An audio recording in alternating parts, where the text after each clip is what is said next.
This isn't just a classroom, it's a window to the world, where videos and visuals teach me more than words ever could.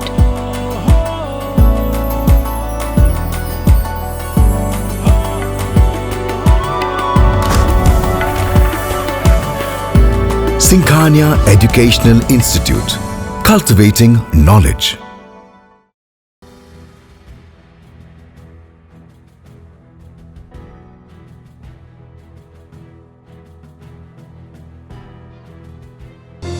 Saigon School is a place where we ponder our kids with care and creativity.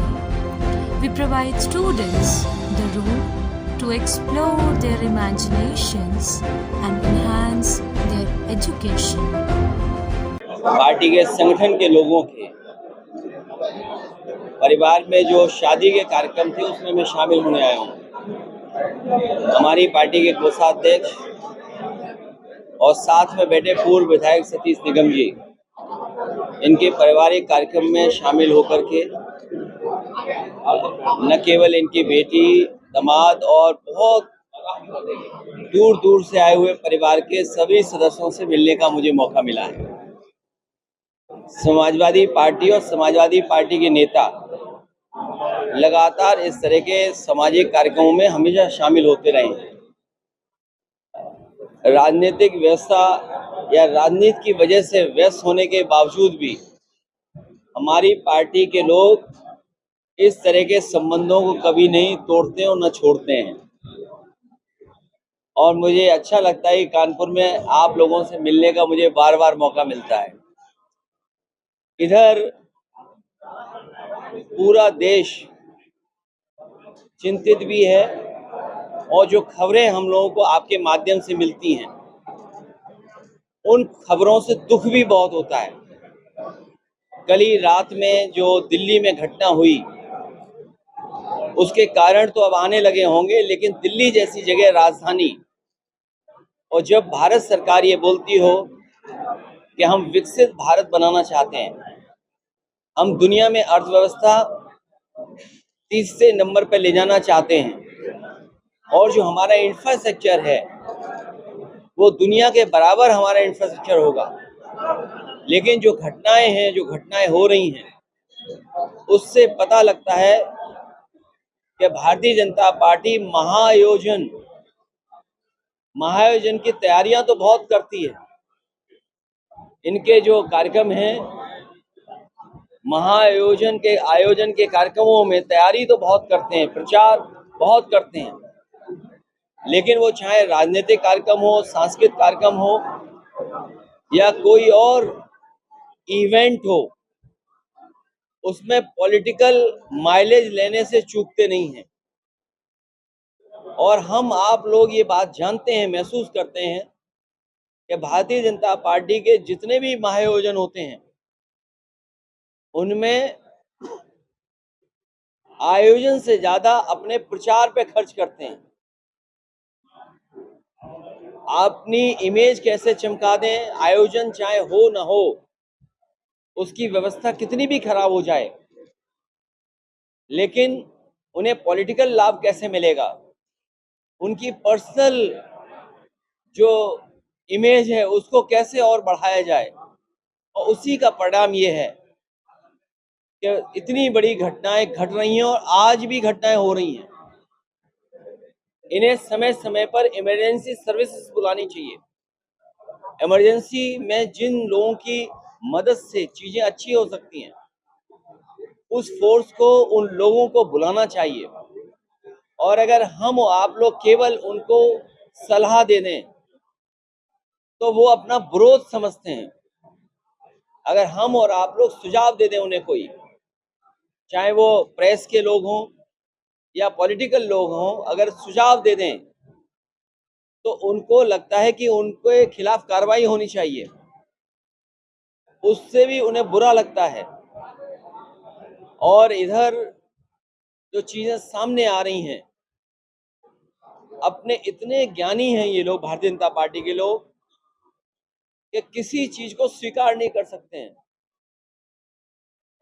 अपने आप ही define कर देते हैं चीजों को। 144 साल अपने आप डिफाइन कर दिया इन्होंने, और प्रचार ऐसा किया है कि लोग निकल पड़े। और हमारे मुख्यमंत्री जी तो कुछ और आगे थे, उन्होंने कहा कि हमने 100 करोड़ लोगों का इंतजाम किया है, 100 करोड़ लोगों की व्यवस्था की है। जब 100 करोड़ लोगों की व्यवस्था हो तो इतने लोगों की जान नहीं जा सकती। मेरे सूत्र और मेरी जानकारी में जो चीजें आई हैं, अभी तक 60 करोड़ से ज्यादा लोग स्नान कर चुके हैं। ये सरकार आंकड़े कम इसलिए बता रही है क्योंकि कभी कोई एडमिनिस्ट्रेटिव और मैनेजमेंट की कोई अगर स्टडी करेगा तो इनकी पोल खुल जाएगी। इसलिए 60 करोड़ लोग तो, उससे हो सकता है ज्यादा ही हों, स्नान कर चुके हैं, लेकिन सरकार जानबूझ करके आंकड़े कम बता रही है। अब तो इन्हें समय और बढ़ाना चाहिए, क्योंकि बहुत सारे बुजुर्ग लोग हैं जो अभी भी स्नान नहीं कर पाए हैं, अभी भी वहां पहुंच नहीं पाए हैं। तो सब इंतजाम है ही इतना जब अच्छा, तो इन्हें समय भी बढ़ा देना चाहिए। और इस सरकार के मिसमैनेजमेंट में अगर किसी ने सलाह दे दी तो पुलिस को आगे कर देते हैं, एफआईआर दर्ज करा देते हैं। इतना इनकॉम्पिटेंट सिस्टम, इतना इनकॉम्पिटेंट इनके लोग। और सच्चाई तो ये है कि भारतीय जनता पार्टी के लोग मनमानी कर रहे हैं। जो व्यवस्था खराब हुई है वो मनमानी की वजह से हुई है। और इतना करप्शन कभी किसी सरकार में नहीं हुआ होगा जितना इनकी सरकार में हम लोगों को देखने को मिल रहा है। कहने को तो ये अर्थव्यवस्था बढ़ा दे रहे हैं, बजट बढ़ा दे रहे हैं, बजट खर्च ही नहीं कर पा रहे हैं। और हमारे पत्रकार साथी तो बेहतर समझते होंगे कि इन पे कितना दबाव है। कोई सच्ची खबर भी चलाना चाहेगा तो न जाने कितना दबाव इनके ऊपर है। लेकिन मैं उसके बावजूद भी अपने पत्रकार साथियों को बधाई देता हूं कि उसके बावजूद भी खबरें चला देते हैं। देखिए, महा आयोजन जो हो रहा है स्नान के लिए, कोई पहली बार मैं नहीं गया हूं। जिस समय पहले गंगा में और इसी जगह पर जब कुंभ का आयोजन हुआ था समाजवादी सरकार में, उस समय भी मैंने डुबकी लगाई थी। और कई मौकों पर अलग अलग जगह हम लोग गंगा में स्नान किए हैं और गंगा में स्नान करते रहते हैं। लेकिन हम लोगों को भी कुछ ना कुछ सीखते रहना चाहिए दूसरे लोगों से। हम लोगों ने भी मुख्यमंत्री जी से और लोगों से सीखा है कि कपड़े पहन के स्नान करना चाहिए। ये अगर गणित किसी के पास ठीक हो, कैलकुलेशन ठीक हो, जब सरकार ये कह रही है कि हम 100 करोड़ का इंतजाम कर रहे हैं, अगर एक बस है तो बस में 60, 65, 70 लोग आ सकते हैं। हम ये मान लेते हैं कि क्योंकि ऐसे आयोजनों में लोग ज्यादा लेकर भी चलते हैं तो एक बस में 100 लोग आते होंगे। इसी तरह ट्रेन की कैपेसिटी है, गाड़ियों की कैपेसिटी है। अगर आपने कुंभ जाते हुए गाड़ी देखी होंगी तो सीटों से ज्यादा लोग बैठ करके जा रहे होंगे। तो आखिरकार ये जो डबल इंजन की सरकार है, ये क्या डबल ब्लंडर की सरकार है जो इस बात की तैयारी नहीं कर पाई कि अगर यूपी की सरकार ये कह रही हो कि हम 100 करोड़ का इंतजाम कर रहे हैं, फ्री उनके लिए बसें दे रहे हैं, फ्री उनको ट्रेनें दे रहे हैं, तो ये आयोजन में कहाँ कमी रह गई? इसका मतलब ये है कि इन्होंने कोई भी तैयारी नहीं की जिस तैयारी के साथ इनको करना चाहिए था काम। ये केवल अपना नाम प्रचार कर रहे थे। महा आयोजन में इन्हीं का नाम चले, किसी और का नाम ना चले। इसीलिए मैंने कहा व्यवस्था से ज्यादा ये अपने प्रचार में लगे हुए थे। और जब हर दिन गिनती बता दे रहे हैं कि आज इतने लोगों ने स्नान कर लिया, आज इतने लोगों ने पुण्य की डुबकी लगा दी, तो मरने वालों की संख्या क्यों नहीं बता पा रहे हैं? हो गए उनकी संख्या क्यों नहीं बता रहे हैं?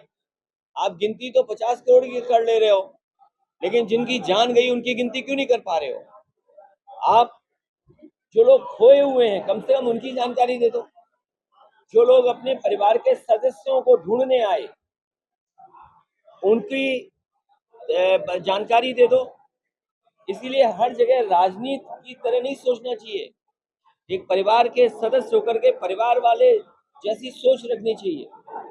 आप हर जगह राजनीतिक रूप से नहीं देखिए, एक परिवार के सदस्य के रूप में परिवार को समझते हुए, किसी की माँ खो गई, किसी के भाई खो गया, किसी का और सदस्य खोया है, तो ऐसे परिवार आपको व्यवहार करना चाहिए। आप उलझो मत। आपको सवाल ये करना चाहिए कि जब मुख्यमंत्री जी ने 100 करोड़ का इंतजाम किया था तो 50 करोड़ ही लोग आए हैं, 60 करोड़ लोग आए हैं, आपकी व्यवस्था कैसे फेल हो गई? और फिर ऐसे महाआयोजन में राष्ट्रपति जी से लेकर के, उपराष्ट्रपति से लेकर के, प्रधानमंत्री से लेकर के दुनिया के दूसरे हिस्सों से बड़े बड़े डेलीगेट्स, बड़े बड़े स्टेट हेड्स, कैबिनेट मिनिस्टर्स या और मिनिस्टर्स या अपोजिशन पार्टी के लीडर्स जो आयोजन में आए हैं, उनके लिए तो व्यवस्था थी, लेकिन आम लोगों के लिए व्यवस्था क्यों नहीं थी? जो आम लोग जिनकी श्रद्धा है, और सच्चाई ये है, कोई भी इतिहास पलट करके देखा, जहां से इतिहास शुरू होता है कुंभ का, सम्राट हर्षवर्धन जो कन्नौज के राजा थे, उन्होंने इस तरह का आयोजन शुरू किया था। वैसे तो पौराणिक है, उससे पहले का इतिहास किसी के पास नहीं है, लेकिन जो डॉक्यूमेंटेड हिस्ट्री है वो यही बताती है कि सम्राट हर्षवर्धन ने ये कुंभ शुरू किया था, और इस कुंभ में अलग अलग धर्म के लोग आते थे। आयोजन 75 दिन चलता था, दान दिया जाता था, स्नान होता था, पुण्य और तमाम चीजों की बातें होती थी। लेकिन ये तो केवल अपने प्रचार के लिए कुंभ कर रहे हैं। इस महाआयोजन में अगर कोई घटना घट जाए तो हमारे पत्रकार साथियों में दबाव बनाया जाता है, बस दबाव इतना बनाया जाता है कि वो खबर सही ना चला पाए, और अगर सोशल मीडिया पे कोई लिख दे, कोई जानकारी दे दे, तो उसको जेल भेज देते हैं। हमारा नेता कार्यकर्ता भी एक पार्टी का गया, व्यापार संगठन का पदाधिकारी, और एक सुनने में आया बनारस का भी कोई एक था, मिश्रा जी के नाम पर सोशल मीडिया में बहुत चल रहा है, उन्हें भी जेल भेज दिया। और हम तो आपको कहते हैं, अगर इसी छोटे मोबाइल से आप लाइव कर दें तो हो सकता पुलिस यहीं से उठा ले जाए आपको। मैं इसमें उलझना नहीं चाहता हूँ। अरे गुटखे वाले उन्हीं के साथ दे रहे थे, इसीलिए मैंने कई मौकों पर कहा, बीजेपी वाले जानते हैं, बीजेपी वाले उन्हीं के सगे नहीं हैं। अब बीजेपी वाले भी जान गए हैं कि बीजेपी वालों की भी सगी नहीं है। मैं आपसे कह रहा हूं, ये जो दूसरों को कहते हैं कुछ कुछ बातें, इन भारतीय जनता पार्टी का व्यवहार थाने में पहली बार देखने को नहीं मिल रहा है कानपुर में। इसका मतलब ये हुआ जो कमिश्नरेट सिस्टम है, एक तो ये फेल है, और सुनने में आया है कि भारतीय जनता पार्टी के लोग घुस गए थाने में और हंगामा काटा, पिटाई भी की। आप सावधान रहिए। मैंने पहली बार भी एक बार प्रेस की थी, हिटलर के जमाने में ट्रूपर्स होते थे, ट्रूपर्स, हिटलर के अपने पॉलिटिकल पार्टी के कार्यकर्ता फोर्स की वर्दी पहन करके काम करते थे, हंगामा करते थे। वो दिन दूर नहीं जब भारतीय जनता पार्टी के लोग थाने में वर्दी पहन करके बैठ जाएंगे। वो दिन दूर नहीं जब पुलिस का सब अधिकार छीन करके खुद वर्दी पहन करके थानों में बैठ जाएंगे। ये जो दूसरों को बदनाम करते थे, ये सबसे ज्यादा करप्ट अगर कोई पॉलिटिकल पार्टी निकली है तो भारतीय जनता पार्टी, और सभी करप्ट लोगों को आगे बढ़ाने का काम भी भारतीय जनता पार्टी करती है। करप्शन का तो ये हाल है कि भारतीय जनता पार्टी लूट रही है, क्योंकि हम लोग तो कई बार बहुत दूर रहते हैं, बहुत सी चीजें हम लोगों को नहीं समझ में आती होंगी, लेकिन आप तो जमीन पर रहने वाले लोग हो। ये जो 50 लाख की खबर दे रहे हो, सुनने में आ रहा है इससे भी ज्यादा पैसा लिया जाता है। ये तो 50 लाख पकड़े गए हैं, कई लोग हैं लखनऊ में जो पकड़े ही नहीं जा रहे हैं, उनके हाथ की सफाई ऐसी है कि पकड़ ही नहीं सकते आप उनको। आप खुद सोचिए, ये लोग तो वो है जो बजट साफ कर देते हैं। यहीं बगल में बुंदेलखंड बना है एक्सप्रेसवे, प्रधानमंत्री के जाते ही बताओ बह गया था बुंदेलखंड कि नहीं बह गया था? यही नमामि गंगा, यही माँ गंगा, किसी पॉइंट पर सेल्फी ली गई थी। क्या वो नाले सब साफ हो गए कानपुर के? नाले नहीं साफ हुए होंगे, गंगा नहीं साफ हुई होगी, लेकिन जो बजट आया होगा गंगा के लिए वो साफ हो गया होगा। 27 में भारतीय जनता पार्टी की 420 नहीं चलेगी।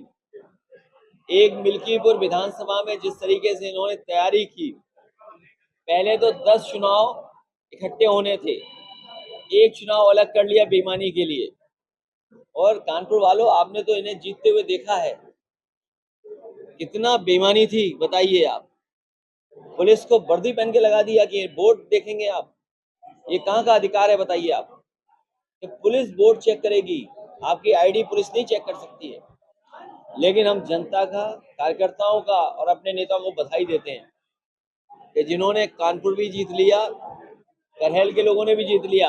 जो मिल्कीपुर अलग किया था, मिल्कीपुर अयोध्या की जीत का बदला नहीं हो सकता। ये भारतीय जनता पार्टी के लोग कह रहे हैं कि मिल्कीपुर अयोध्या का बदला ले लिया। मिल्कीपुर की जीत अयोध्या का बदला नहीं हो सकता।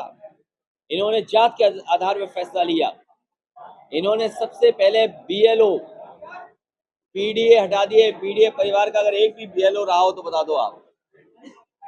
एक भी बीएलओ नहीं था पीडीए परिवार का। उसके बाद जो सबसे जिम्मेदार अधिकारी होता है चुनाव के समय पर, प्रिसाइडिंग ऑफिसर, और इनके चुनाव में भी लिस्ट निकाल लेना प्रिसाइडिंग ऑफिसर्स की, कोई पीडीए परिवार का नहीं रहा होगा। और फिर थाने की पोस्टिंग, थाने एसओ, सीओ और अधिकारियों को पोस्ट करना, वो पीडीए परिवार के नहीं हैं। लेकिन पीडीए परिवार के लोग भी जागरूक हो गए। इस बार वो अपनी सरकार बनाने जा रहे हैं। ये बीजेपी के लोग एक विधानसभा में तो बेईमानी कर सकते हैं, लेकिन इन बीजेपी की 403 विधानसभा में 420 नहीं चलेगी। ये बीजेपी की जो 420 है, ये जनता देख रही है दूर से। इस 420 को जनता नहीं चलने देगी। भाई अगर 2047 तक का विजन है तो ये योगी जी को बताओ जाके, हमें क्यों बता रहे हो यार? हमें क्यों बता रहे हो भाई? आपकी सरकार में छात्रों की फीस 250 रुपए थी, 250 रुपए फीस कम होगी। 750 मैंने दिया है, एलएलबी कर रहा हूँ। ये हमारे पत्रकार साथी का दुख सही है। आपके दुख में आपका छात्र आंदोलन करता है, हम लोग भी दुख में शामिल हैं। पीसी उठा के बंद कर देता।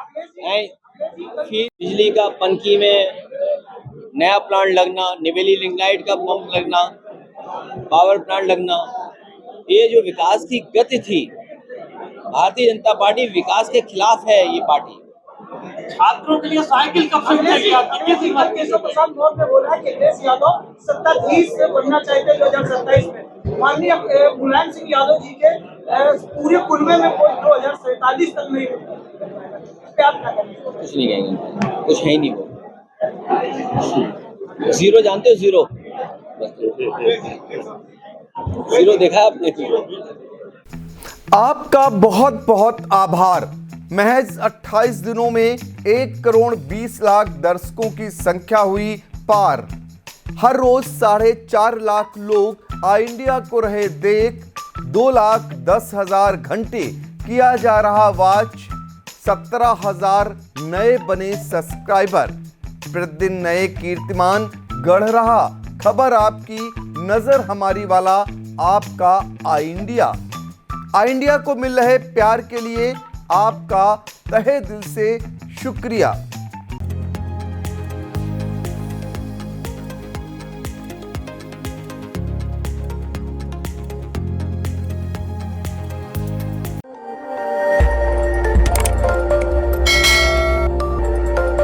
खबर आपकी, नजर हमारी। देखते रहिए आई इंडिया।